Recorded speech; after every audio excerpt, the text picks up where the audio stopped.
दौरान यह हादसा हुआ है। मलबे के नीचे दबने से एक मजदूर घायल है। घायल मजदूर को राजकीय उप जिला अस्पताल लाया गया है। हालांकि स्कूल की छुट्टी होने की वजह से बड़ा हादसा होने से यहां पर टल गया। डॉक्टर्स में बताया जा इलाज कर रहे हैं घायल का। 32 वर्षीय ख्याली राम नायक का इलाज यहां पर किया जा रहा है। तो ये बड़ी खबर और दुखद खबर आपके टेलीविजन स्क्रीन पर। चूरू के सरदार शहर में उस वक्त हड़कंप मच गया जब बताया जा रहा है कि राजकीय विद्यालय का एक बरामदा जो था वो गिर गया था। ज्यादा जानकारी लेते हैं, संवाददाता मनोज हमारे साथ जुड़ चुके हैं। मनोज, हादसा कैसे हुआ था, जरा बताइए। जी बिल्कुल, मैं बताना चाहूंगा कि जो सरदार शहर का गांव हरदेसर है, यहाँ पे जो राजकीय स्कूल है इसकी मरम्मत का काम है वो चल रहा था। और इसी दौरान जो इस स्कूल का बरामदा है वो भर भराकर है वो नीचे गिर गया और इसके मलबे के नीचे एक मजदूर दब के घायल हुआ है, जिसको अस्पताल लाया गया है और अस्पताल में इसका इलाज चल रहा है। हालांकि ये अच्छी बात रही, इस खबर का ये अच्छा पहलू है कि आज छुट्टी का दिन था और एक बड़ा हादसा होने से यहाँ चला है। हालांकि अभी जो मजदूर है उसको अस्पताल ले जाया गया है।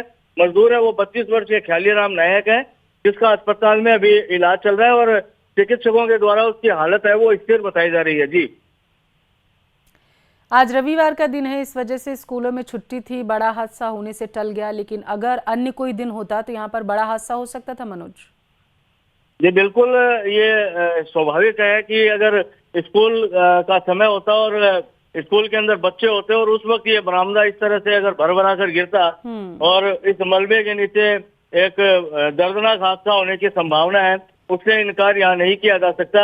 हालांकि आज रविवार का दिन था और छुट्टी का दिन था, मरम्मत का कार्य चल रहा था और जैसा देख सकते हैं कि काफी जो मलबा है वो यहाँ नीचे आके गिरा है और इस मलबे के नीचे ये श्रमिक है वो दबने से घायल हुआ है।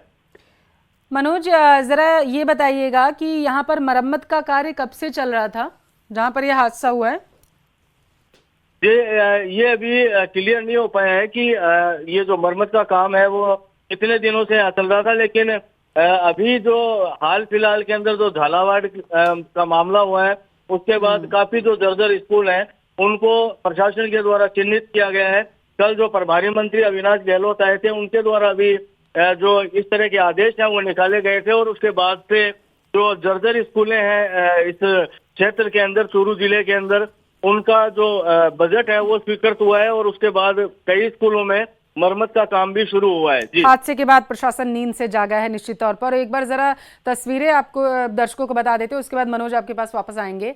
जरा से ये आप तस्वीरें देखिए, ये उस स्कूल की तस्वीरें हैं जहां पर बच्चे बैठकर पढ़ाई करते हैं। बड़ी संख्या में बच्चे यहां पर आते हैं, नौनिहाल आते हैं, शिक्षा ग्रहण करते हैं। लेकिन स्कूल के हालात जरा आप देखिए, कभी भी पूरा का पूरा स्कूल यहाँ पर धराशायी हो सकता है क्योंकि दीवारों में दरारें आ चुकी हैं और इनकी हालत देखकर ऐसा लग रहा है कि सालों पहले कभी मरम्मत का कार्य यहाँ पर किया गया होगा। हालांकि जैसा पिपलोदी गांव में हादसा घटित हुआ था उसके बाद प्रशासन ने तत्परता दिखाते हुए निर्देश दिया कि सभी जर्जर स्कूलों को चिन्हित किया जाए और उसके बाद उनकी मरम्मत की जाए और जब तक उनकी मरम्मत नहीं हो जाती तब तक चाहे आंगनबाड़ी केंद्र हो या फिर स्कूल्स हो वहाँ पर छुट्टियाँ घोषित कर दी जाए, बच्चों को पढ़ने के लिए ना लाया जाए। लेकिन सोचिए आप, अगर ये हादसा रविवार के दिन ना होने के बजाय किसी और दिन होता और उस दरमियान बच्चे यहाँ पर पढ़ रहे होते तो हादसा कितना ज़्यादा विभत्स हो सकता था और उससे नुकसान कितना हो सकता था, ये सुनकर ही या